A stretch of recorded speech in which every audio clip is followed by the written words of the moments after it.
तर शुभ सकाळ मित्रांनो, मी तुमचा लाडका देवा कदम आजच्या ब्लॉगमध्ये तुमचं स्वागत करतो। तर चौफुले आलो होतो आणि इकडे आपले फॅन फॉलोइंग म्हणजे आपले मित्र पण दिसून गेले, त्यांना पण हाय करू। तरी बस पण एवढी लांब राहती ना उभी, आपल्याला जायचं फुल कंटाळा येतो, पण काय करणार, जावं तर लागणार आहे। बसमध्ये आलो आणि त्या काकाने खूप मोटिवेशन दिलं आपल्याला आज, आणि आपला प्रणव भाऊ पण आलाच आहे बसमध्ये। तर निमानित रोज इतकं पाणी राहतं ना, तर यांनी काळजी घेतली पहिल्या गोष्टीची। तर मित्रांनो, फायनल आपल्याला बस सुद्धा भेटूनच गेली। तर अचानक भयानक बसमध्ये आला आपला समीर भाऊ, आणि तो खूप बडबड करत होता। वर्गात सगळ्यांचं प्रॅक्टिकल लिहिण्याचंच काम चालू होतं आज। तर लिहून झाल्यानंतर आपण जाऊ आता डब्बे खायला। आपण इथं मस्त डब्बे खायला बसतो रोज सगळे एकत्र, आणि इथं आपल्याला रोज काम करावं लागतं मित्रांनो। आणि आज या पोरांचं काय माहिती, एवढा काय विषय चालू होता काय माहीत। या बा पोरगा आम्ही खाली बसला, पेपर बसलाय, आणि आपल्याला भेटायला कोण आलं पा, आपलं गणू भाऊ शेठ।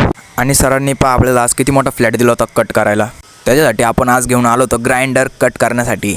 आपले फ्लॅटचे तुकडे आज एकदम प्रॉपर कट झालेले होते, आपल्याला आज जॉब घासायचं काम होतं।